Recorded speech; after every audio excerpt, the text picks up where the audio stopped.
আসসালামু আলাইকুম তোমাদের সবাইকে। ঈদ পরবর্তী ক্লাসে তোমাদের সবাইকে স্বাগত জানাচ্ছি। যারা জিএসটি ভর্তি পরীক্ষা দিবে অর্থাৎ জিএসটি ভর্তি পরীক্ষার জন্য ওয়েট করছো, বাসায় বসে প্রিপারেশন নিচ্ছ, তো তোমাদের সবাইকে স্বাগত জানাচ্ছি আজকের এই মৌলিক লাইভ ক্লাসে। তো আজকের এই লাইভ ক্লাসে তোমাদের সাথে খুবই গুরুত্বপূর্ণ কিছু টপিক নিয়ে কথা বলবো, পাশাপাশি আজকের লাইভ ক্লাস তোমাদের সাথে কিছু গুরুত্বপূর্ণ দিক নির্দেশনা শেয়ার করব, যেগুলো তোমার জিএসটি ভর্তি পরীক্ষা খুবই গুরুত্বপূর্ণ এবং কাজে লাগতে পারে, যাতে করে তুমি তোমার একটি জিএসটিতে একটা আসন নিশ্চিত করতে পারো। তোমাদেরকে আরেকটা কথা জানিয়ে রাখি, সেটা হচ্ছে জিএসটিতে কিন্তু চান্স পাওয়াটা খুব সহজ, তুমি যদি সঠিক প্রপার গাইডলাইনের মধ্যে মেনে চলো এবং পড়াশোনা করো, পরিশ্রম করতে পারো, তাহলে দেখবে জিএসটিতে যে বিশ্ববিদ্যালয়গুলো আছে সেগুলো তোমার একটা যে কোনো বিশ্ববিদ্যালয় ঠাঁই হয়ে যাবে। তো সেই আশা ব্যক্ত করে আজকে ক্লাস আমরা শুরু করবো ইনশাল্লাহ। তো দ্রুত ক্লাসে সবাই তোমরা জয়েন হবা এবং আমরা ক্লাসে শেয়ার করবো, পাশাপাশি নিজের বন্ধুকে একটু মেনশন করে জানিয়ে দেব।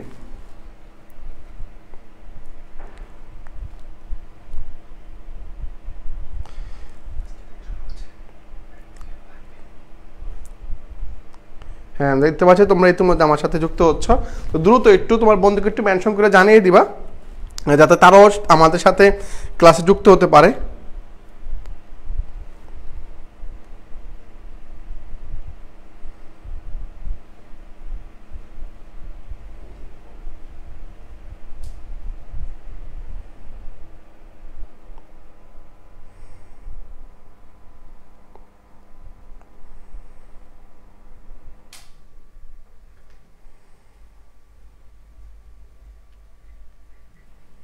হ্যাঁ, এই তো আমার সাথে অনেকে যুক্ত হয়ে গেছো। তো আমরা শুরু করি। তো আজকে লাইভ ক্লাসটা আমরা শুরু করবো। তো তোমরা দেখতে পাচ্ছ যে আজকে GST special live class number 16। এর আগে আমরা 15টা লাইভ ক্লাস করিয়েছি। এই লাইভ ক্লাসগুলোতে আমরা গুরুত্বপূর্ণ তথ্য তোমাদের সাথে শেয়ার করেছি। দেখবে এই ক্লাসগুলো থেকেই তোমাদের ভর্তি পরীক্ষার প্রশ্নগুলো চলে আসছে। তো আমরা শুরু করছি। তাহলে আমরা প্রথম যেটা দেখব, এই তো প্রথম যে প্রশ্নটা আসছে সেটা হচ্ছে, দেখো, জাতীয় সংসদের এক অধিবেশনের সমাপ্তি এবং পরবর্তী অধিবেশনের মধ্যে কত দিনের বেশি বিরতি থাকবে না। এখানে না বলে উল্লেখ করা হয়েছে, না বলে দেওয়া হয়েছে। তো খেয়াল করো, অর্থাৎ জাতীয় সংসদের মধ্যে একটা যে অধিবেশন হবে, একটা অধিবেশনের হওয়ার পরে আর একটা যে অধিবেশনটা হবে, এর মধ্যে কত সময় বা কত দিন সময় ফারাক থাকবে বা ডিস্টেন্স থাকবে সেটাকে উল্লেখ করা হয়েছে, বা ওর বেশি থাকতে পারবে না সেটাকে উল্লেখ করা হয়েছে। অর্থাৎ কত দিনের বেশি এক থেকে আরেকটা অধিবেশন দূরত্ব থাকা যাবে না। উত্তর হচ্ছে ভাই কয়টা, তোমরা যারা জানো তোমরা একটু জানাবা। পাশাপাশি একটু খেয়াল করো, সেটা হচ্ছে কি ভাই, এটা হচ্ছে উত্তর কত, 60 দিন। অর্থাৎ 2 মাসের বেশি কখনো একটা অধিবেশন থেকে আরেকটা অধিবেশনের দূরত্ব হবে না। অ্যাটলিস্ট তোমার হচ্ছে ম্যাক্সিমাম 2 মাস, অর্থাৎ 60 দিন। 60 দিনের বেশি যাওয়া যাবে না। 60 দিনের মধ্যেই আরো একটা অধিবেশন আহ্বান করতে হবে। তো আমরা সঠিক উত্তর পাচ্ছি। তো আমরা এই প্রশ্নের সঠিক উত্তর পাচ্ছি কি ভাইয়া? হ্যাঁ, এই তো আসছো, সবাই চলে আসছো। তো আমরা পাচ্ছি কি, এই প্রশ্নের উত্তর পাচ্ছি 60 দিন। অর্থাৎ 60 দিনের মধ্যে মনে করে একটা অধিবেশন শুরু হয়েছে, এখানে 1 নম্বর অধিবেশন শুরু হয়েছে, আর একটা অধিবেশন শুরু হবে। এখন যদি আমি 2 মাসের বেশি নিয়ে নেই তাহলে কিন্তু হবে না।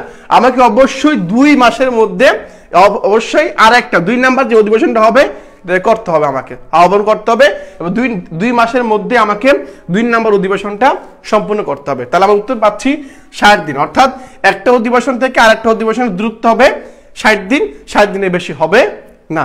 তো আমরা এই প্রশ্নের উত্তর পেয়ে গেলাম। পরবর্তী প্রশ্নে আসি। দেখো, এই তো পরবর্তী প্রশ্ন হচ্ছে এটা, যে একাধিক আসনের বিজয়ী প্রার্থী কোন আসনে প্রতিনিধিত্ব করতে চান তা কত দিনের মধ্যে নির্বাচন কমিশনকে জানাতে হবে। অর্থাৎ মনে করো আমি একটা আসনের মধ্যে জয়যুক্ত হচ্ছি, বা একটা আসনের মধ্যে আমি প্রতিনিধি। তো একটা আসনের মধ্যে প্রতিনিধি হওয়া সত্ত্বেও আমি আরো একটা আসনে কি করব, নির্বাচন করব। এখন এই যে আমি নির্বাচন করব, এই নির্বাচন করার সময় আমাকে অবশ্যই নির্বাচন কমিশনকে কত দিন আগে আমাদের জানাতে হবে। অর্থাৎ নির্বাচনের কতদিন আগে তাকে জানাতে হবে যে আমি আরো একটি আসনে কি করতে চাই, নির্বাচন করতে চাই। এখন তোমাদের কাছে প্রশ্ন, দেখবা 4টা অপশন 25, 30, 35 এবং 40 দিন। অর্থাৎ কত দিনের মধ্যে আমাকে নির্বাচন কমিশনারকে জানাতে হবে যে আমি আরো একটা আসনে কি করতে চাই, নির্বাচন করতে চাই। হ্যাঁ, নির্বাচন করতে তোমরা একটু দ্রুত কমেন্ট করে জানাবা। দেখো, আবার বলছি, একাধিক মানে করো আমি একটা আসনের মধ্যে আছি, অলরেডি মধ্যে আছি, আমি আর একটা বিজয়ী প্রার্থী কোন আসনে প্রতিনিধিত্ব করতে চান তা কত দিনের মধ্যে নির্বাচন কমিশনকে জানাতে হবে। উত্তর হচ্ছে 30 দিন। কয়দিন ভাইয়া? 30 দিন। অর্থাৎ অ্যাটলিস্ট 30 দিনের মধ্যে 30 দিনের মধ্যে, 30 দিনের বেশি হলে হবে না, অর্থাৎ 1 মাসের মধ্যে তোমাকে নির্বাচনের কমিশনারকে ইনফর্ম করতে হবে যে আমি আরেকটা কি করতে চাই, নির্বাচন, একটা এলাকা বা একটা আসনে কি করতে চাই, নির্বাচন করতে। তাই সঠিক উত্তর হচ্ছে তাহলে আমরা পাইলাম 30 দিন। মনে রাখবা একটি আসন থেকে আরেকটা আসনে করতে চাইলে তুমি হচ্ছে 30 দিনের মধ্যে নির্বাচনের কমিশনারকে জানাতে হবে। পরবর্তী প্রশ্নে আসি, জাতীয় সংসদ অর্থাৎ জাতীয় সংসদের সদস্য কত? এটা খুব একটা সহজ একটা প্রশ্ন। জাতীয় সংসদ অর্থাৎ পার্লামেন্টের সদস্য কতজন? এটা কি 300 জন, 300 নাকি 350 জন? অনেকে কনফিউশন হয়ে যাও যে জাতীয় সংসদের মধ্যে আসন কয়টা, আসন কয়টা, এটা কি 300 নাকি 350? সঠিক উত্তর হচ্ছে, যদি প্রশ্ন করা হয় এরকম যে জাতীয় সংসদের মধ্যে আসন কয়টা, উত্তর হবে তোমার হচ্ছে 350টি। আর যদি বলা হয় জাতীয় সংসদের নির্বাচিত সদস্য বা সদস্য কতজন, উত্তর হবে 300 জন। আবার বলছি, যদি প্রশ্ন করা হয় জাতীয় সংসদের মোট সদস্য সংখ্যা কত, উত্তর হবে 350। আর যদি বলা হয় যে নির্বাচিত সদস্য সংখ্যা কয়টা, তাহলে উত্তর হবে 300 জন। বুঝতে পারছি? তাহলে এখানে বলা হয়েছে জাতীয় সংসদের সদস্য কত, তাহলে উত্তর হবে 350। 350 সঠিক উত্তর হচ্ছে 350। এই তো, হ্যাঁ সঠিক উত্তর হবে 350। আশা করি তোমরা বুঝতে পারছো। পরবর্তী প্রশ্ন আমরা চলে আসবো, পরবর্তী প্রশ্ন চলে আসি। দেখো পরবর্তী প্রশ্ন হচ্ছে ভাই যে এটা জাতীয় সংসদে কে বাজেট পেশ করেন? এটা খুব সহজ প্রশ্ন।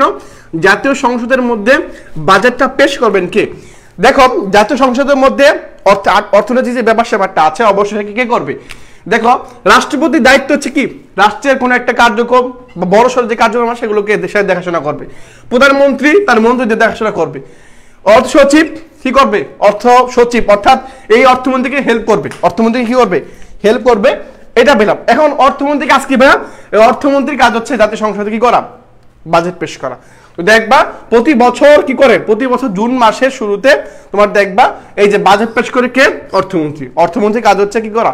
সংসদের মধ্যে বাজেট পেশ করা। আগামী 1 বছর কিভাবে চলবে, আয় কোথায় হবে, কোথায় কোথায় আয় হবে, কোথায় কোথায় ব্যয় হবে, সবগুলো ডিটেলস তারা এখানে, অর্থাৎ এই অর্থমন্ত্রী ওই দিনে কি করে পুরো ডিটেলস আগামী 1 বছরে কি কি করবে বা কি কি হবে বা কোন খাতে টাকা ব্যয় করবে, কোন খাত থেকে টাকা আসবে, কোন খাতে ঋণ খেলাপি হবে, এই সব বিষয়গুলো তিনি অর্থমন্ত্রী জাতীয় সংসদের মধ্যে এভাবে উল্লেখ করে থাকেন। তাহলে আমরা এটাও পেলাম। পরবর্তী প্রশ্ন আসি,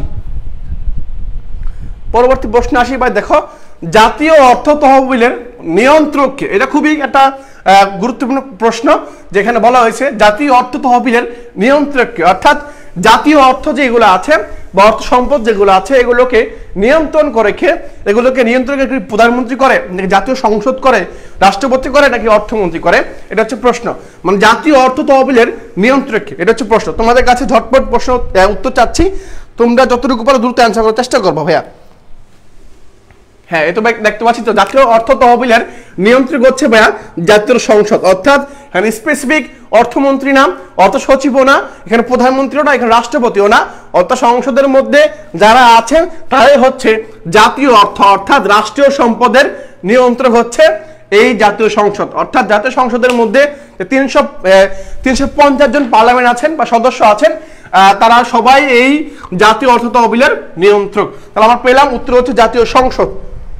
6 নম্বর চলে আসি। 6 নম্বর কি দেখো জাতীয় সংসদের সভাপতিকে, অর্থাৎ জাতীয় সংসদ যেটা আছেন যেটাকে আমরা পার্লামেন্ট বলে থাকি, এই পার্লামেন্টের সভাপতিকে। দেখো সভাপতি বা মূল নেতাটা কে? এটা কি আইনমন্ত্রী? আইনমন্ত্রী তো আইন বিষয়ক মন্ত্রী, প্রধানমন্ত্রী, স্পিকার নাকি রাষ্ট্রপতি? তোমাদের এটা কনফিউশন হতে পারে যে জাতীয় সংসদের মধ্যে সভাপতিকে, সভাপতি জিনিসটা হচ্ছে কে? দেখো সভাপতি তোমরা দেখবা জাতীয় সংসদের মধ্যে যখন অধিবেশন হয়, অধিবেশনের মধ্যে দেখবা সবাই স্পিকারের দিকে তাকিয়ে স্পিকারের দিকে মুখ করে কথা বলে, অর্থাৎ বোঝা যাচ্ছে যে এখানে স্পিকার যিনি আছেন তিনি হচ্ছেন নেতা, তিনি হচ্ছে সভাপতি। তার মানে কি স্পিকার হচ্ছে কি, আমরা বলি না মাননীয় স্পিকার আমাকে এই জায়গাটুকু এই সমস্যা সেই সমস্যা, মাননীয় স্পিকার গুচ্ছতে যে কোনো একটা সিট লাগবে আমার, মাননীয় স্পিকার, এভাবে আমি বলে থাকি না? তো আমরা সবাই কি করি মাননীয় স্পিকারের দিকে মুখ করে যত সমস্যা আছে সবগুলো উল্লেখ করে থাকি। তার মানে বোঝা যাচ্ছে যে জাতীয় সংসদের সভাপতি হচ্ছেন কে? এই স্পিকার। স্পিকার হচ্ছেন জাতীয় সংসদের সভাপতি। এই তো হ্যাঁ, জাতীয় সংসদের সভাপতি হচ্ছে স্পিকার। পরে আসে দেখো মহামান্য রাষ্ট্রপতি পদত্যাগ করতে চাইলে কার নিকট পদত্যাগ পত্র পাঠাবেন? অর্থাৎ যদি মনে করো রাষ্ট্রপতি চাচ্ছেন যে উনি রাষ্ট্রপতি পদে আর বহাল থাকবেন না, এখন উনি চাচ্ছেন এই পদ থেকে মুক্তি পেতে বা অব্যাহতি পেতে চাচ্ছেন। এখন উনি তো সবার উপরে, রাষ্ট্রপতি হচ্ছে দেশের সবার উপরে, মর্যাদার উপরে। উনি যদি চান যে পদত্যাগ করবেন বা এই পদে থাকবেন না, তাহলে উনি কার নিকট এই পদত্যাগ পত্রটা পাঠাবেন? কার নিকট পাঠাবেন? এটা কি প্রধানমন্ত্রীর নিকট পাঠাবেন? না, অবশ্যই না। এটা প্রধান বিচারপতি পাঠাবেন, মন্ত্রী পরিষদ নাকি স্পিকার নিকট পাঠাবেন? এটা হচ্ছে প্রশ্ন। দেখো, মহামান্য রাষ্ট্রপতি যদি পদত্যাগ করতে চান তাহলে কার নিকট তার পদত্যাগ পত্র পাঠাবেন? এটা হচ্ছে প্রশ্ন। হ্যাঁ, এই তো তোমরা বলে দিয়েছো, অলরেডি অনেক উত্তর দিয়ে দিয়েছো যে ওনারা সবাই, একজন বলছো রাষ্ট্রপতি হচ্ছে স্পিকারের নিকট পাঠাতে পারে, আবার মন্ত্রী পরিষদের নিকট পাঠাতে পারে। আমরা একটু আগে বলেছি আমরা যে জাতীয় সংসদের সভাপতি হচ্ছেন স্পিকার। দ্যাট মিনস রাষ্ট্রপতি যদি পদত্যাগ করতে চান তাহলে এই স্পিকারের নিকট তিনি কি করবেন? তার পদত্যাগ পত্রটা দাখিল করবেন। তাহলে সঠিক উত্তর পেলাম যে কোনটা পেলাম? সঠিক উত্তর হচ্ছে স্পিকার। সঠিক উত্তর হচ্ছে স্পিকার। ওকে, তারপর আসি, দেখো জাতীয় অবস্থা, জরুরি অবস্থা ঘোষণা করেন কে? অর্থাৎ দেশে মনে করে এমন একটা সমস্যা হয়ে গেছে, যে সমস্যাটা সমাধান করার জন্য জরুরি অবস্থা ঘোষণা করতে হবে। মনে করো তুমি দেশে এরকম একটা ভাইরাস দেখা দিয়েছে, যে ভাইরাসের কারণে সবাই কি হচ্ছে? নিহত হচ্ছে, কেউ আহত হচ্ছে, মারা যাচ্ছে, আক্রান্ত হচ্ছে, সংক্রমণ হচ্ছে। এখন এই ভাইরাসটা রোধ করার জন্য দেশের মধ্যে জরুরি অবস্থা ঘোষণা করতে হবে। এখন এই ঘোষণাটা কে করবে বা এই এখতিয়ারটা কে রাখেন, এই ক্ষমতাটা কে রাখেন যে আমি এমনটা ঘোষণা করব, দেশে জরুরি অবস্থা ঘোষণা করব যে কেউ বাইরে হতে পারবে না ঘর থেকে, কেউ খাবার খেতে পারবে না, কেউ কথা বলতে পারবে না। এগুলো হচ্ছে জরুরি অবস্থা। আবার মনে করো এক দেশের সাথে একটা যুদ্ধ লাগছে, এখন যদি প্রধানমন্ত্রী বলে তাহলে জরুরি অবস্থা দাঁড়িয়ে হবে না। যদি রাষ্ট্রপতি উল্লেখ করে যে ওই দেশ পার্শ্ববর্তী দেশের সাথে আমার যুদ্ধ লেগেছে, সবাই যুদ্ধ ঝাঁপিয়ে পড়ো, দ্যাট মিনস জরুরি অবস্থা। আর এই জরুরি অবস্থা জারি করেন কে? অবশ্যই সেই রাষ্ট্রপতি,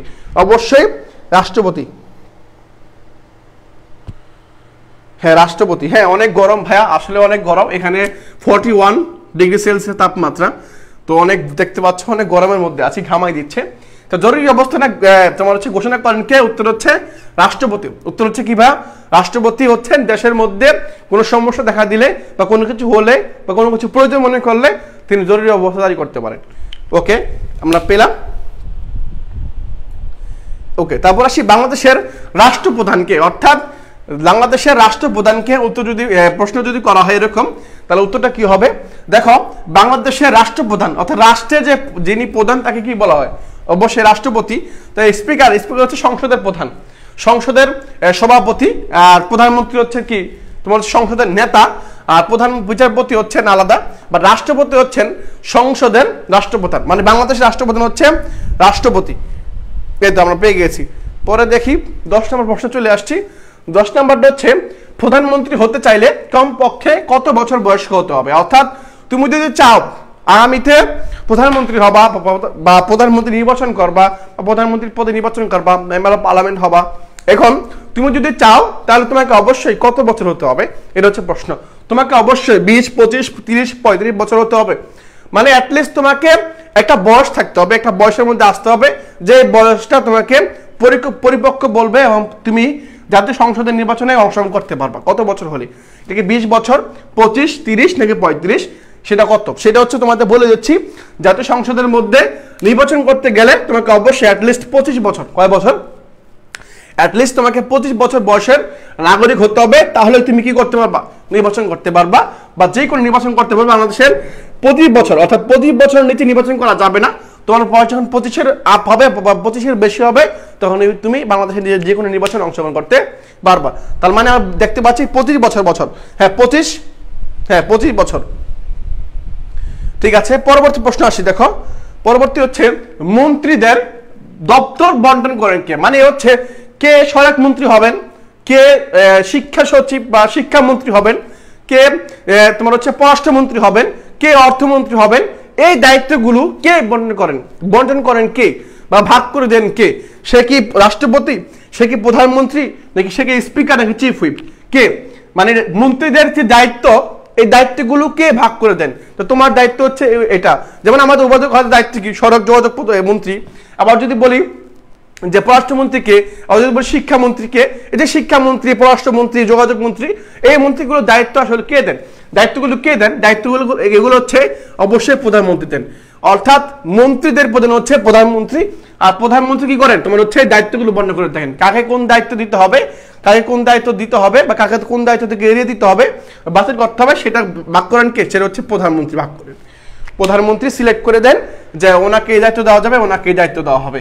ঠিক আছে, তাহলে মন্ত্রীদেরকে দপ্তর বর্ণনা করে দেন কে? প্রধানমন্ত্রী। পরীক্ষা যদি আসে, আশা করি তোমরা পারবে। ওকে, তারপর আসি দেখো, যিনি প্রশাসন তিনি বিচারক, এমন উদাহরণ কোনটি? অর্থাৎ যিনি প্রশাসক তিনি আবার বিচারক, যিনি প্রশাসক আবার তিনি বিচারক। দেখবা জেলা জজ যারা আছেন, জেলা জজ যারা আছেন তারা দেখবা তোমার হচ্ছে বিচারকের আদালতে বা বিচারকের আসনে বসে আছেন। আর মাঝে মাঝে দেখবা অনেক হাঙ্গামা, তোমার এই বিশৃঙ্খলা বা কোন এক ঝামেলার জায়গায় তোমাদের ওনাদের দেখবা। তো এই যে ওনারাই যিনি প্রশাসন আবার তিনি বিচারক, উত্তর হচ্ছে জেলা জজ। এই জেলা জজ হচ্ছে, এই জেলা জজ তিনি হচ্ছেন বিচারক, আবার বিচারক, আবার উনি হচ্ছে কি? প্রশাসন।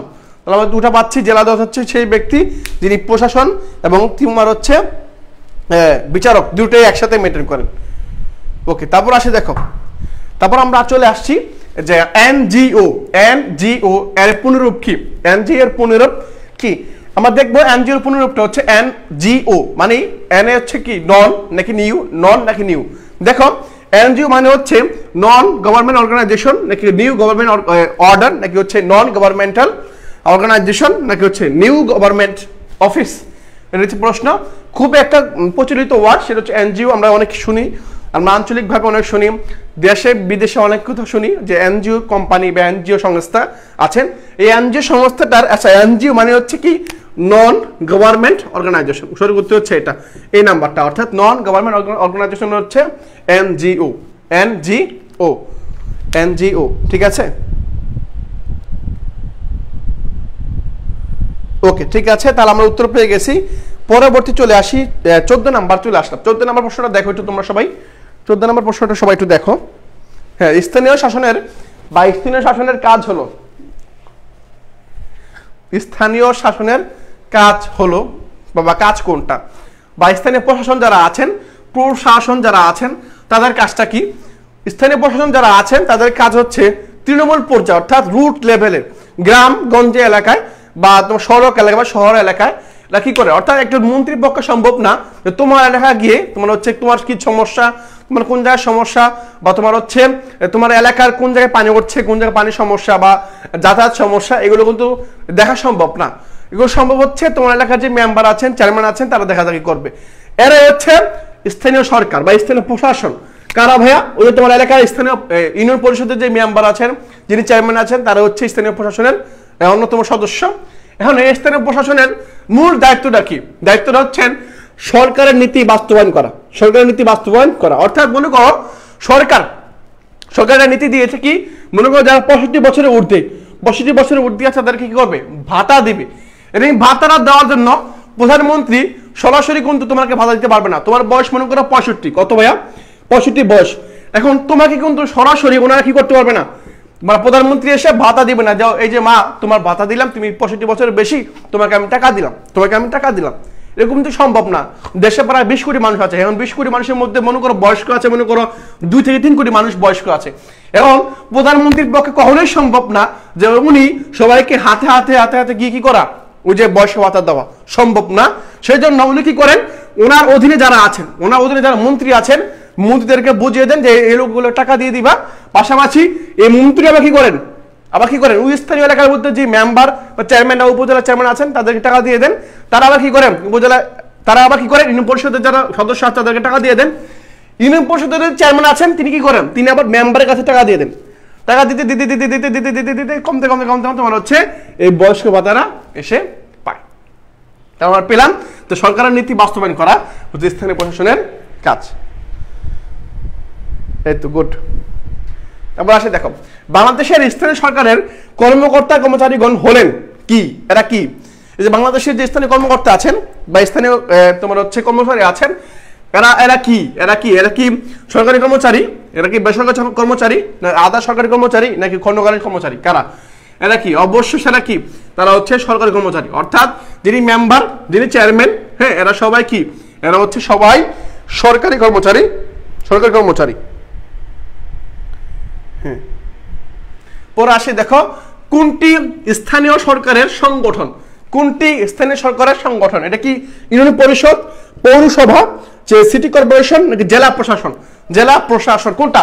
দেখো এখানে বলা হয়েছে কোনটা স্থানীয় স্থানীয় সরকারের সংগঠন, সেটা কোনটা? এটা হচ্ছে অবশ্যই ইউনিয়ন পরিষদ। হ্যাঁ 15 নম্বরের এ হবে উত্তর, সঠিক উত্তর হচ্ছে এই নাম্বার। হ্যাঁ আলাউদ্দিন বলছো এই নাম্বারটা। তাহলে মানে দেখো এই সরকারি সংগঠন কোনটা? ইউনিয়ন পরিষদ। আর এই ইউনিয়ন পরিষদের মধ্যে 13 জন সদস্য থাকে, 13 জন, একজন থাকে চেয়ারম্যান আর 12 জন থাকে কি তোমার হচ্ছে মেম্বার থাকেন। হ্যাঁ তার মানে আমরা পেয়ে গেলাম যে ইউনিয়ন পরিষদের সরকারি সংগঠন হচ্ছে কি ইউনিয়ন পরিষদ, অর্থাৎ ইউনিয়ন পরিষদটাই হচ্ছে মেইন গ্রাম এলাকায় তোমার হচ্ছে এরা কি করে সহায়তা করে থাকে, সাহায্য করে থাকে মানুষের, গরিব দুঃখী মানুষ যারা আছেন তাদের, যারা কম বোঝে বা দুস্থ আছেন তাদেরকে কি করেন সাহায্য করে থাকেন এই ইউনিয়ন পরিষদের সদস্যরা। ওকে তারপরে আসি, তার পরবর্তী প্রশ্ন চলে আসি যে 17 নম্বর হচ্ছে কোন সংস্থার নির্বাচনে 3 শ্রেণীতে 13 জন প্রার্থী নির্বাচিত হন। একটু আগে তোমাদের বললাম যে একটা সংস্থা আছেন যে সংস্থাতে তোমার হচ্ছে 13 জন সদস্য আছে, 13 জন সদস্য আছে। এটা কোন সংস্থা? দেখি ইউনিয়ন পরিষদ, দেখি পৌরসভা, দেখি সিটি কর্পোরেশন নাকি উপজেলা নির্বাচন, কোনটা? এটা কোনটা? দেখি জেলা পরিষদ, উপজেলা পরিষদ, পৌরসভা নাকি ইউনিয়ন পরিষদ, কোনটা? যেই শ্রেণীতে বা যে সংস্থার মধ্যে 13 জন সদস্য থাকে, 13 জন সদস্য থাকে সেটা কোনটা ভাইয়া? সবাই একটু কমেন্ট করে বলো। এই তো সবাই বলছে এই নাম্বারটা। আচ্ছা দেখো একটু খেয়াল করো, আমরা যদি বলি একটু ব্যাখ্যা করি তাহলে কিরকম হবে। এই যে ইউনিয়ন পরিষদ যেটা আছে, ইউনিয়ন পরিষদের মধ্যে দেখবা একজন চেয়ারম্যান, একজন কি ভাইয়া চেয়ারম্যান, হ্যাঁ উনি হচ্ছে চেয়ারম্যান, একজন চেয়ারম্যান বা মূল নেতা হচ্ছে চেয়ারম্যান। এখন চেয়ারম্যানের অধীনে তোমার হচ্ছে 12 জন মেম্বার থাকে। কয়জন মেম্বার থাকে? এটা মনে করো সহজভাবে হিসাব করে যদি বলি তাহলে হচ্ছে একটা ইউনিয়ন পরিষদের মধ্যে 9টা ওয়ার্ড থাকে। কয়টা ভাইয়া? 9টা ওয়ার্ড থাকে, ওয়ার্ড আমরা জানি, হ্যাঁ ওয়ার্ড থাকে, হ্যাঁ 9টা ওয়ার্ড থাকে, অর্থাৎ একটা ইউনিয়ন পরিষদের মধ্যে 9টা ওয়ার্ড থাকে। এখন 9টা ওয়ার্ড থেকে 9 জন মেম্বার হবে। কয়জন মেম্বার হবে? 9 জন মেম্বার হবে। তো 9টা ওয়ার্ড থেকে 9 জন মেম্বার হয়ে গেল। এখন 9 জন মেম্বার হইতে তোমার হচ্ছে এখন মোট মেম্বার কয়জন ভাইয়া? 13 জন। হয়েছে কয়জন? 9 জন। বাকি আছে কয়জন? 4 জন। 4 জনের মধ্যে একজন হচ্ছে চেয়ারম্যান, 4 জনের মধ্যে একজন কি ভাইয়া? চেয়ারম্যান। তার মানে হলো কয়জন? 10 জন। বাকি হলো আর 3 জন। এখন 3 জন কারা? 3 জন হচ্ছে মহিলা মেম্বার। কি মেম্বার ভাইয়া? মহিলা মেম্বার। কিভাবে? এই যে মনে করো 9টা ওয়ার্ড, এতে 9টা ওয়ার্ড আছে, এই 9টা ওয়ার্ডের মধ্যে 3টা ভাগ করে, অর্থাৎ 9কে 3টা ভাগ করলে কয় হয়? 3টা ওয়ার্ড করে পড়ে, অর্থাৎ 3টা ওয়ার্ডের জন্য একজন করে মহিলা নির্বাচিত হন। অর্থাৎ এই 9টা ওয়ার্ডের মধ্যে 3টা ভাগ হয়, 3টা ভাগ, অর্থাৎ 3টা ওয়ার্ড মিলে একটা মহিলা মেম্বার হবে, আবার 3টা ওয়ার্ড মিলে একটা মহিলা মেম্বার হবে, আবার 3টা ওয়ার্ড মিলে একটা মহিলা মেম্বার হবে। তার মানে আমরা পাচ্ছি মহিলা 3 জন, এখানে পাইলাম মেম্বার 9 জন, 9 আর 3 হচ্ছে 12, আর একজন হচ্ছে চেয়ারম্যান 13 জন, অর্থাৎ 13 জন সদস্য নিয়ে কি হয়? ইউনিয়ন পরিষদটা গঠিত হয়। ওকে তারপর আসি, দেখো ইউনিয়ন পরিষদের মেয়াদ বা কার্যকাল কত বছর? ইউনিয়ন পরিষদের মেয়াদ বা কার্যকাল কত বছর? সবাই একটু কমেন্ট করে জানাবো। হ্যাঁ ইউনিয়ন পরিষদের মেয়াদ বা কার্যকাল কত বছর? কত বছর? হ্যাঁ নাকি 3 বছর, 4 বছর, 5 বছর, 6 বছর? ইউনিয়ন পরিষদের মেয়াদ কত বছর?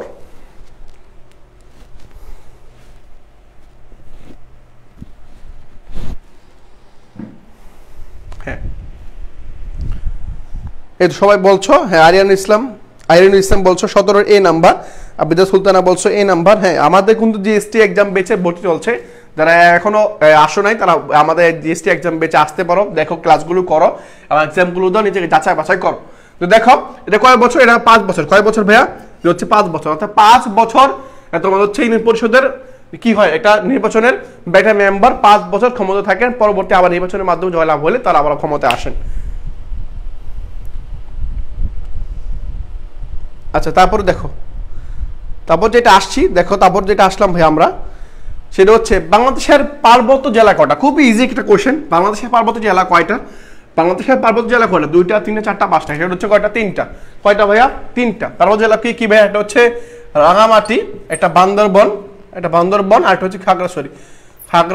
এই খাগড়াছড়ি, বান্দরবন, রাঙামাটি, এই 3টা জেলাকে বলা হয় পার্বত্য জেলা। এই 3টা জেলাকে কি বলা হয়? পার্বত্য জেলা। ওকে, তারপর আসি দেখো ভাইয়া, তার পরবর্তী প্রশ্ন চলে আসছি।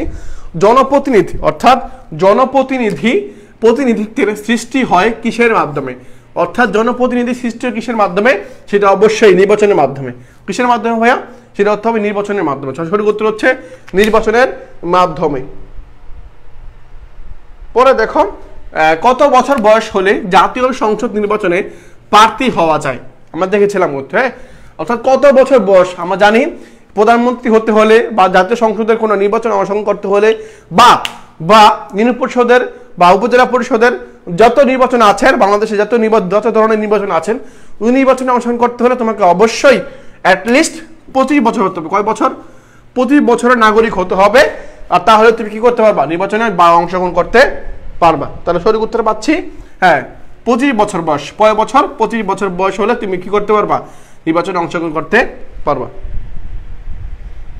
ওকে, বল আসি গণভোট কি?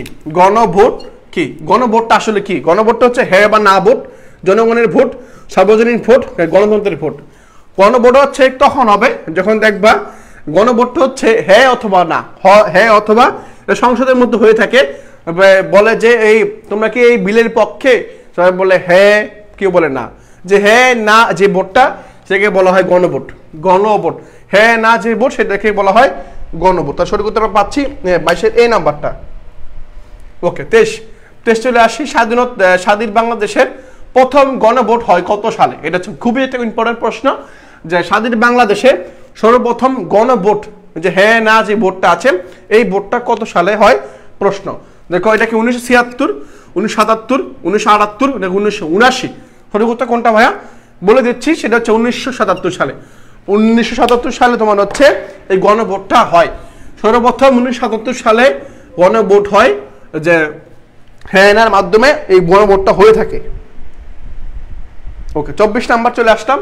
বাংলাদেশের এই পর্যন্ত কতবার জাতীয় সংসদ নির্বাচন অনুষ্ঠিত হয়েছে?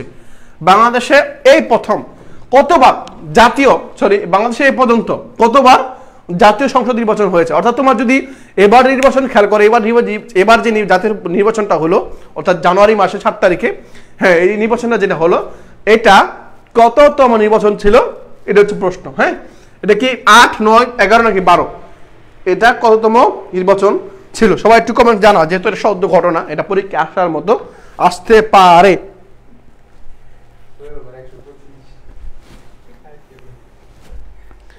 হ্যাঁ, তোমার একটু দ্রুত বল, বাংলাদেশে এই পর্যন্ত কতবার জাতীয় সংসদ নির্বাচন অনুষ্ঠিত হয়েছে? 12 বছর। কয় বছর ভাইয়া? সরি, 12 বার। 12 বার জাতীয় সংসদ নির্বাচনে কি হয়েছে? তোমার অনুষ্ঠিত হয়েছে। বাংলাদেশে এই পর্যন্ত 12 বার জাতীয় সংসদ নির্বাচন অনুষ্ঠিত হয়েছে। ওকে, তারপর দেখি স্বাধীন বাংলাদেশের প্রথম জাতীয় সংসদ নির্বাচন অনুষ্ঠিত হয় কত সালে? অর্থাৎ বাংলাদেশ যখন স্বাধীন হয়, স্বাধীন হওয়ার পরে কত সালে তোমার হচ্ছে বাংলাদেশে প্রথম জাতীয় সংসদ নির্বাচনটা অনুষ্ঠিত হয়? 73, 75, 72, 74? কোনটা ভাইয়া? এটা কত সালে হয়? এই তো গুড, তোমরা সবাই বলে দিচ্ছ অলরেডি। প্রতিশে এই নাম্বারটা বলছো, এই যে 73 সালে। অর্থাৎ সর্বপ্রথম বাংলাদেশে, স্বাধীন বাংলাদেশে সর্বপ্রথম 1973 সালে বাংলাদেশে সর্বপ্রথম জাতীয় সংসদ নির্বাচনটা অনুষ্ঠিত হয়। 1973 সালে যখন বঙ্গবন্ধু বেঁচে ছিলেন তখন। পরে আসে দেখো, এই যে ইপটিজিং, যে শব্দটা আছে, এই কথাটা কোন শব্দ থেকে এসেছে? অর্থাৎ এই যে ইপটিজিং শব্দটা কোন শব্দ থেকে এসেছে? সবাই একটু বলো তো ভাইয়া, যে ইপটিজিং শব্দটা আছে এই শব্দটা কোন ভাষা থেকে এসেছে? কোন ভাষা থেকে এই শব্দটা এসেছে? এই যে দেখো, ইপ শব্দটা আসছে ইপ, ইভা, ইভান নাকি ইভি? দেখো, এটা কি ইপ, ইভান নাকি জুবান নাকি হচ্ছে ইপ নাকি হচ্ছে ইপ? দেখো, ইবা আছে, ইবা আছে, ইভান আছে নাকি ইবি আছে? দেখো কোনটা সঠিক উত্তর হবে? এটা অবশ্যই ইপ হবে। কি হবে ভাইয়া? ইপ। অর্থাৎ ইপটিজিং শব্দটা আসছে হচ্ছে ইপ শব্দ থেকে। ইপ শব্দ থেকে, এই যে ইপ থেকে তোমার হচ্ছে ইপটিজিং শব্দটা আসছে। এই তো সবাই বলে ফেলছো অলরেডি। ব্রেল সামগ্রী কাদের শিক্ষার উপকরণ? ব্রেল, দেখো ব্রেল, এই যে ব্রেল যে শব্দটা আছে, এই ব্রেল সামগ্রী কাদের শিক্ষার উপকরণ? কি বাক প্রতিবন্ধী, দৃষ্টি প্রতিবন্ধী, শ্রবণ প্রতিবন্ধী নাকি মানসিক প্রতিবন্ধী? খেয়াল করো, ব্রেল যেটা আছে, ব্রেল মানে কি? ব্রেল মানে চোখে দেখে না এরকম কিছু। তাহলে মানে কি ব্রেল মানে কি দৃষ্টি প্রতিবন্ধী সামগ্রী, অর্থাৎ দৃষ্টি প্রতিবন্ধী ব্রেল সামগ্রী মানে বোঝাচ্ছে কাদেরকে, দৃষ্টি প্রতিবন্ধী এই ওনাদেরকে যে শিক্ষাটা দেওয়া অর্থাৎ দেখে দেখে অর্থাৎ ইঙ্গিতের মাধ্যমে যে শিক্ষাটা দেওয়া হয় এটা হচ্ছে ব্রেল সামগ্রী, আর এটা হচ্ছে দৃষ্টি প্রতিবন্ধী যারা চোখে দেখে না, যারা চোখে দেখে না তাদের জন্য শিক্ষাটা থাকে। তারপর দেখো ইমিউন, যে ইমিউন শব্দটা আছে এই শব্দটার অর্থ কি, ইমিউন যে শব্দটা এই অর্থ কি, এটা কি প্রতিরোধক নাকি প্রতিরোধ ক্ষমতা নাকি হচ্ছে প্রতিষেধক নাকি রোগ মুক্ত? খেয়াল করার চিন্তা করলে তোমার কাছে উত্তরটা সহজ মনে হবে, কনফিউশন হবে না। ইমিউন এই যে শব্দটা এই শব্দটার সঠিক অর্থটা কি হবে, এটা প্রতিরোধক নাকি প্রতিরোধের ক্ষমতা বা প্রতিরোধ ক্ষমতা? হ্যাঁ তোমরা ইতিমধ্যে বলে দিয়েছ এটা হচ্ছে প্রতিরোধ ক্ষমতা। এটা কি ভাইয়া? প্রতিরোধ ক্ষমতা, অর্থাৎ ইমিউন যে শব্দটা আছে এর অর্থ হচ্ছে প্রতিরোধ ক্ষমতা, বি নাম্বার উত্তর। পরে দেখি ব্রেল পদ্ধতিতে শিক্ষাদান করা হয়, ব্রেল পদ্ধতিতে শিক্ষাদান করা হয় এই দৃষ্টি প্রতিবন্ধীদের। আমার তো দেখলাম ব্রেল মানে অন্ধ বা দৃষ্টিহীন, দৃষ্টি প্রতিবন্ধীদের ব্রেল পদ্ধতির মাধ্যমে শিক্ষাটা দেওয়া হয়।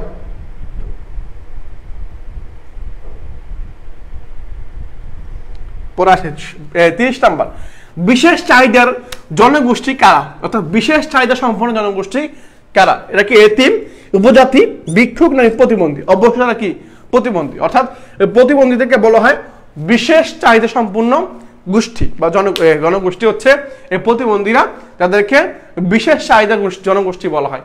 বিশেষ চাহিদা বা স্পেশাল চাইল্ড তাদেরকে বলা হয় হচ্ছে এই প্রতিবন্ধী। পরে আসে দেখো করাপশন, যে করাপশন যে শব্দটা আছে এই করাপশন শব্দটি কোন ভাষা থেকে এসেছে? ল্যাটিন, ইংরেজি, ফার্সি নাকি হচ্ছে স্প্যানিশ?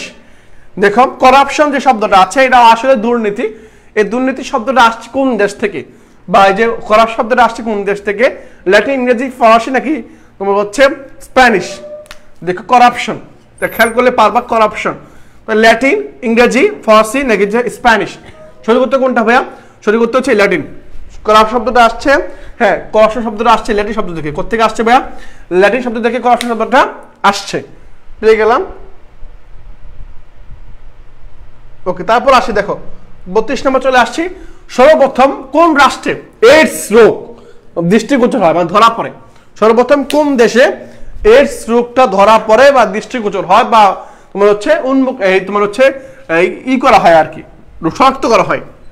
সর্বপ্রথম কোন দেশে এইডস রোগটা কি করা হয়? শনাক্ত করা হয়। সবাই একটু সঠিক উত্তর দেওয়ার চেষ্টা করবো ভাইয়া। সর্বপ্রথম কোন দেশে এইডস রোগটা কি করা হয়? শনাক্ত করা হয়। হ্যাঁ 32-এ কত? যুক্তরাষ্ট্র। একদম বলছে ডি নাম্বারটা, ইসরাত জাহান। হ্যাঁ হ্যাঁ আলাউদ্দিন বলছে ডি নাম্বারটা। এই তো গুড। সবাই একটু কমেন্ট করে জানাবা যে সর্বপ্রথম কোন রাষ্ট্রে এইডস রোগের দৃষ্টিগোচর হয়? উত্তর হচ্ছে এই যুক্তরাষ্ট্র। অর্থাৎ এইডস রোগটা প্রথম ধরা পড়ে হচ্ছে এই তোমার হচ্ছে যুক্তরাষ্ট্রে। হ্যাঁ আবিতা সুলতানা বলছো, গুড। দুর্নীতি কোন ধরনের ব্যাধি? অর্থাৎ দুর্নীতি, এই দুর্নীতিটা আসলে কোন ধরনের ব্যাধি? শারীরিক, সামাজিক, অর্থনৈতিক, রাজনৈতিক? চিন্তা করো দুর্নীতিটা যেটা হয়, যেটা করাপশন হয় এই করাপশনটা তোমার হচ্ছে কোন ধরনের ব্যাধি? শারীরিক, সামাজিক, অর্থনৈতিক নাকি রাজনৈতিক ব্যাধি?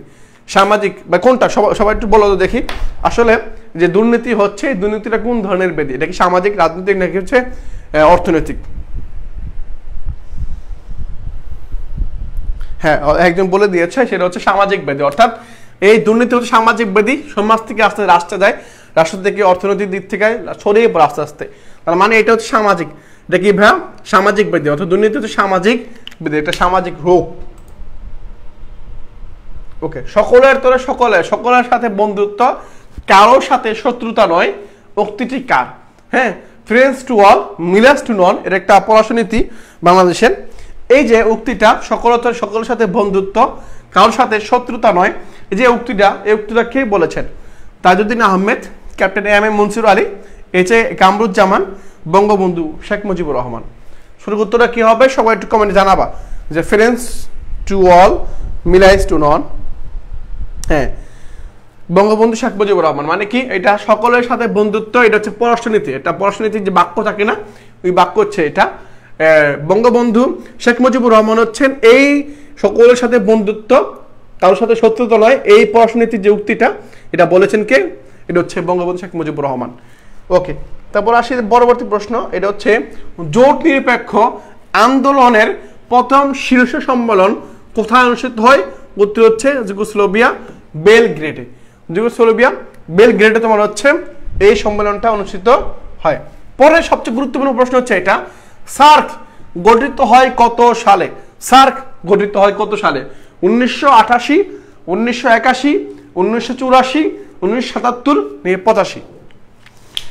84, 85, হ্যাঁ সবাই 35 কত? হ্যাঁ সবাই একটু কমেন্টে বলো যে হ্যাঁ আমি দেখতে পাচ্ছি। গুড। হ্যাঁ, সার গঠিত হয় কত সালে? সার গঠিত হয় কত সালে? হ্যাঁ, সার গঠিত কত সালে? 1984, 81, 77, 85? সঠিক উত্তর হচ্ছে 85। অর্থাৎ 1985 সালে তোমার হচ্ছে সার্কটা গঠিত হয়। 1985 সালে সার্ক গঠিত। সার্ক হচ্ছে দক্ষিণ এশিয়ার একটা সংগঠন, দক্ষিণ এশিয়ার একটা কি করা সংগঠন। আর সার্কের সদস্য হচ্ছে কজন ভাই? 8টা দেশ। কয়টা দেশ? 8টা দেশ। ওটাকে আমরা মনে রাখতে পারি নিপা এমবিবিএস। এন এ হচ্ছে কি? Nipa, NIPA MBBS। এই 8টা শব্দ দিয়ে বা অক্ষর দিয়ে আমরা সার্কের যে 8টা রাষ্ট্র আছে এটাকে মনে রাখতে পারি।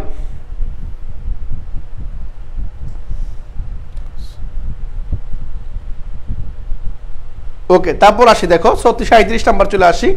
37 নাম্বার হচ্ছে প্রথম সার্ক শীর্ষ সম্মেলনে অনুষ্ঠিত হয় কোথায়?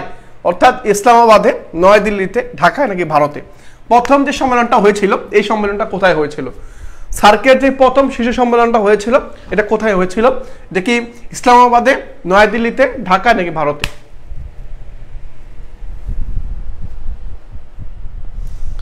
এই তো হ্যাঁ একদম বলছে ঢাকায়। সঠিক উত্তর হচ্ছে কি ভাই? এটা হচ্ছে সঠিক উত্তর হচ্ছে হ্যাঁ। সবাই একটু কমেন্ট করে বলো যে প্রথম সার্ক শীর্ষ সম্মেলনটা কোথায় অনুষ্ঠিত হয়? হ্যাঁ ঢাকায়। সঠিক উত্তর হচ্ছে ঢাকায় ভাই। হ্যাঁ সঠিক উত্তর হচ্ছে ঢাকায়। 84 OIC অর্থাৎ এই যে OIC, হ্যাঁ OIC সদর দপ্তর কোথায়? জেদ্দায়, তেহরান, কায়রো নাকি লাহোর? OIC সদর দপ্তর কোথায়? জেদ্দায়। ওকে, OIC সদর দপ্তর কোথায়? জেদ্দায়, তেহরান, কায়রো নাকি লাহোর? কোথায় OIC এর সদর দপ্তর? হ্যাঁ সবাই বলে দিয়েছ অলরেডি। হ্যাঁ অলরেডি বলে দিয়েছ। সঠিক উত্তর হচ্ছে ভাইয়া হ্যাঁ জেদ্দায়। সঠিক উত্তর হচ্ছে জেদ্দায়। তো ওই সদর দপ্তর আমরা পেলাম জেদ্দায়। কোথায়? জেদ্দায়, সৌদি আরবের জেদ্দায়। পর আসে দেখো 39 নাম্বার। 1971 সালে পাকিস্তান কত হাজার সৈন্য আত্মসমর্পণ করেছিল? মানে যখন আমাদের কাছে পাকিস্তান সৈন্যরা আত্মসমর্পণ করেন, তারা কত হাজার সৈন্য নিয়ে আমাদের কাছে আত্মসমর্পণ করেছিলেন? কত হাজার? হ্যাঁ কত হাজার?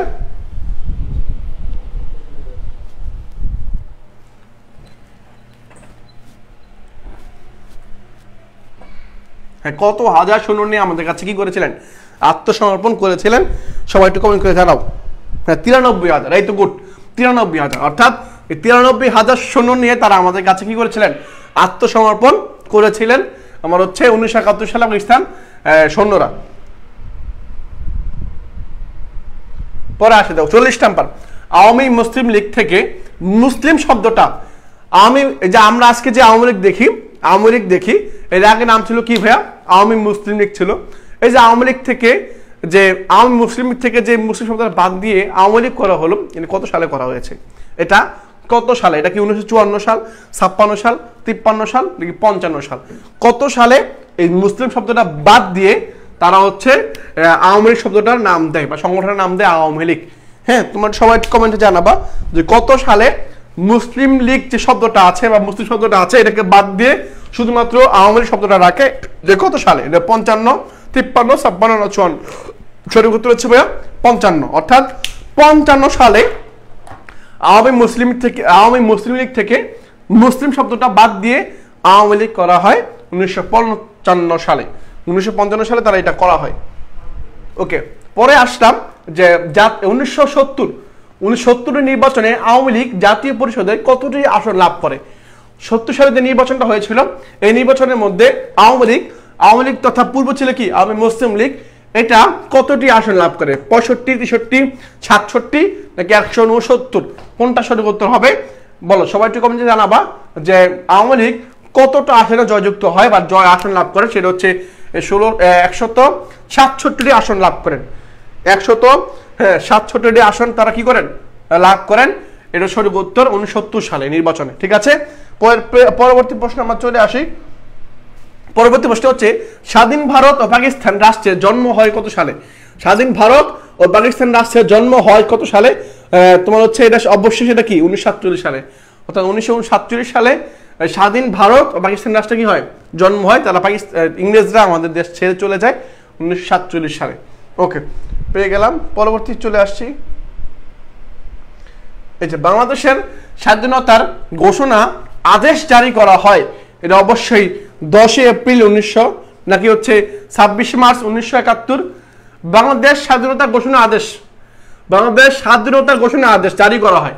ঠিক খেয়াল করো, বাংলাদেশ স্বাধীনতার ঘোষণার আদেশ জারি করা হয় 10 এপ্রিল 1971 সালে। যখন যে মুজিবনগর সরকার গঠন করা হয় তখন হচ্ছে বাংলাদেশ স্বাধীন করার আদেশ জারি করা হয়। সঠিক উত্তর হচ্ছে 10 এপ্রিল 1971 সাল। 10 এপ্রিল 1971 সাল। ওকে, তারপরে লাস্ট কোশ্চেন দেখো, আমরা আজকের কোশ্চেনটা দেখব। মৌলিক গণতন্ত্র আদেশ জারি করেন কে? মৌলিক যে গণতন্ত্র আছেন, এই মৌলিক গণতন্ত্রের আদেশ জারি করেন কে? ইস্কন্দর মির্জা, আইয়ুব খান, ইয়াহিয়া খান, টিক্কা খান, কে? মৌলিক গণতন্ত্রের বা তোমার হচ্ছে বেসিক ডেমোক্রেসি যেটা আছেন, এই নীতিটা জারি করেন কে বা চালু করেন কে? আইয়ুব খান, ইস্কন্দর মির্জা নাকি হচ্ছে ইয়াহিয়া খান না টিক্কা খান?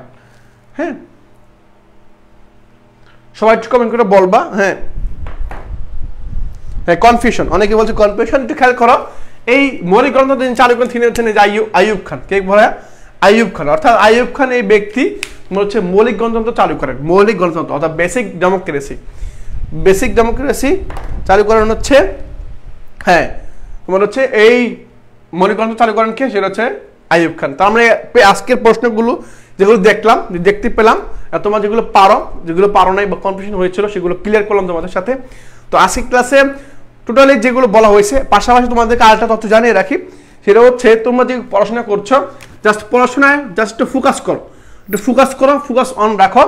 দেখবে তোমার কাছে যে কঠিন বিষয়টা আছে সেটা সহজ মনে হবে। তুমি যদি একটা পড়াকে জাস্ট ফোকাস অন দিয়ে পড়ো, জাস্ট চিন্তা করো এবং ওইটাতে তাকিয়ে পড়ো এবং মূল মনোযোগটা যদি এখানে দাও, তাহলে দেখবে তোমার কাছে ওটা ইজি মনে হবে, কঠিন মনে হবে না। তুমি যাচ্ছ দৃষ্টি একটা আসলে নিশ্চিত করতে, তোমাকে আমি বলবো যে তুমি একটু জাস্ট ফ্রি মাইন্ডে চিন্তা করো, জাস্ট ভিন্ন দিকে চিন্তা না করে জাস্ট একটু মনোযোগ চিন্তা করো, যেভাবে হোক তোমাকে একটা আসন নিশ্চিত করতে হবে। তুমি পরিশ্রম করছো, দুদিন ধরে পরিশ্রম করে আসছো, এখনো করছো, জাস্ট এই দীর্ঘদিনের পরিশ্রমটাকে সার্থক করার জন্য তোমাকে এখন গোলটা কি করতে হবে, ধরতে হবে, সাকসেস করতে হবে। তোমাকে উচিত এতদিন যা পরিশ্রম করেছো, যেগুলো করেছো সেগুলোকে রিভিশন দাও, বারবার প্র্যাকটিস করা, আর সর্বশেষ যে শেষ মুহূর্তে যেটা করতে সেটা হচ্ছে বেশি পরীক্ষা দাও, বেশি পরীক্ষা দাও, যে যাচ করো কতটুকু পারো, কোন জায়গায় ভুল হচ্ছে, কোন জায়গায় হচ্ছে না, যাচাই বাছাই করো। ইনশাল্লাহ বিজয় সন্নিকটে বিজয়মালা তোমাদের হবে যারা পরিশ্রম করছো। ইনশাল্লাহ যারা সৃষ্টিকর্তার পাশে আছেন, যারা পরিশ্রম করেন, সৃষ্টিকর্তা তাদেরকে ভালোবাসেন, তাদের মূল্যটা দেওয়ার চেষ্টা করেন। এই কথা বলে আজকে শেষ করছি, আজকে আর দীর্ঘায়িত করছি না। এই ধারাবাহিকতা আমরা আগামীকাল তারপরের দিন প্রায় সৃষ্টি পরীক্ষা আগ পর্যন্ত তোমাদের সাথে ক্লাস নিব, অবশ্যই ক্লাস তোমরা শেয়ার দিবা। ইনশাল্লাহ আমরা তোমাদেরকে পিডিগুলো দেওয়ার চেষ্টা করব। তো প্রতিনিয়ত আমাদের রাত 8টায় ক্লাস হবে, তোমরা ক্লাসগুলোতে চলে আসবা, তোমাদের সাথে আবার আগামীকাল দেখা হবে। তো আজকে আর দীর্ঘায়িত করছি না, তোমাদের সাথে দেখা হচ্ছে আগামীকাল আরও একটি অন্যরকম ক্লাস নিয়ে। সেই পর্যন্ত সবাই ভালো থাকবা, সুস্থ থাকবা। আল্লাহ হাফিজ।